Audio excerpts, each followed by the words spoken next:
8টি teaching centre আছে, এই সবগুলোকে যাতে পূর্ণদমে সেই ট্রেনিং সেন্টার করতে হবে এবং একই সঙ্গে ল্যাঙ্গুয়েজ বপারে গেলেও দক্ষ শ্রমিকের সাথে সাথে সাথে সাথে কি ল্যাঙ্গুয়েজ শিখতে হবে, জাপানি, এরপরে কোরিয়ান, এরপরে অ্যারাবিক।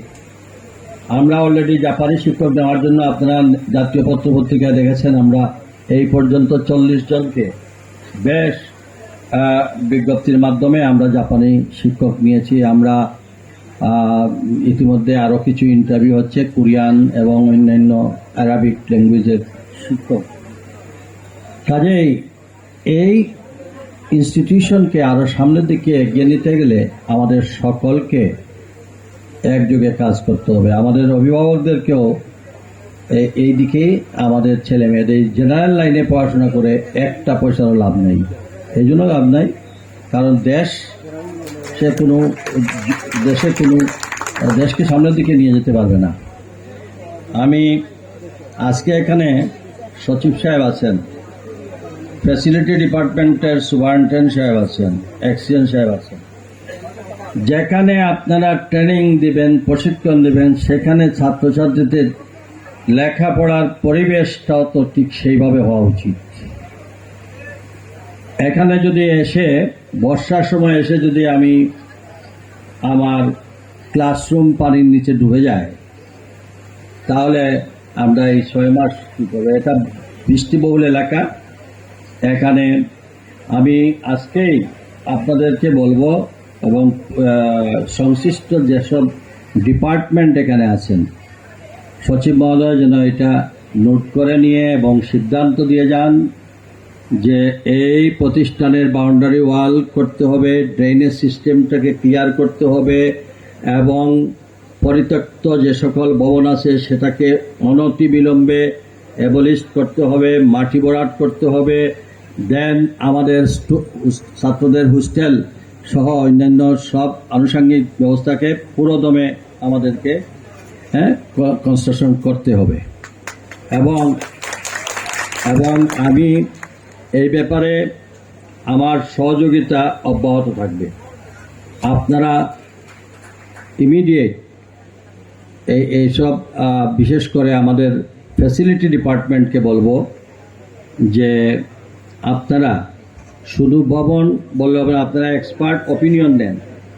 এই যে এখানে সুপারিনটেন্ডেন্ট ইঞ্জিনিয়ার, ফ্যাসিলিটি ডিপার্টমেন্ট, আপনি নোট করেন যে আপনি আগামী 1 মাস সময় দিলাম, 1 মাসের মধ্যে এইখানের পুরো সার্ভে করে আপনাদের এখানে ড্রেনেজ সিস্টেম, মাটি ভরাট, বিল্ডিংয়ে বলি এবং কি কি প্রয়োজন হোস্টেলের একটা প্রাক্কলন তৈরি করে শিক্ষা মন্ত্রণালয়ে দাখিল করবেন সচিব সাহেবের মাধ্যমে এবং আমাকে কপি দিবেন। একসঙ্গে 3-4টাকে প্রজেক্ট করবেন না, তাতে গিয়ে বিরাট অ্যামাউন্ট হবে, তখনই এটা এক নেক পেক নেকে যাবে। এগুলাতে আমি যেতে চাই না। আপনারা সেপারেট 3টা প্রাক্কলন তৈরি করবেন। মাটি ভরাটের জন্য এক ধরনের একটা বাউন্ডারি ওয়াল, আর ইমিডিয়েট আগে বাউন্ডারি ওয়ালটা এই ফ্যাসিলিটি ডিপার্টমেন্ট ওনারা বাউন্ডারি ওয়াল এবং ড্রেন এটার জন্য এক প্রজেক্ট, আর ভবনের জন্য আলাদা প্রজেক্ট। কারণ একসঙ্গে দিবেন না, এই জন্য বুঝতে পারতেছেন তো, সচিব সাহেব ভালো করে বুঝতেছে এবং যে এটা দিলে 6 বছর 2 বছর লাগবে খালি মিনিস্ট্রির মিটিং করতে করতে আমাদের হায়াত শেষ হয়ে যাবে। আমি আমার হায়াত থাকতে কাজ করতে চাই। কাজেই আমি এটার টাইম 15 দিন।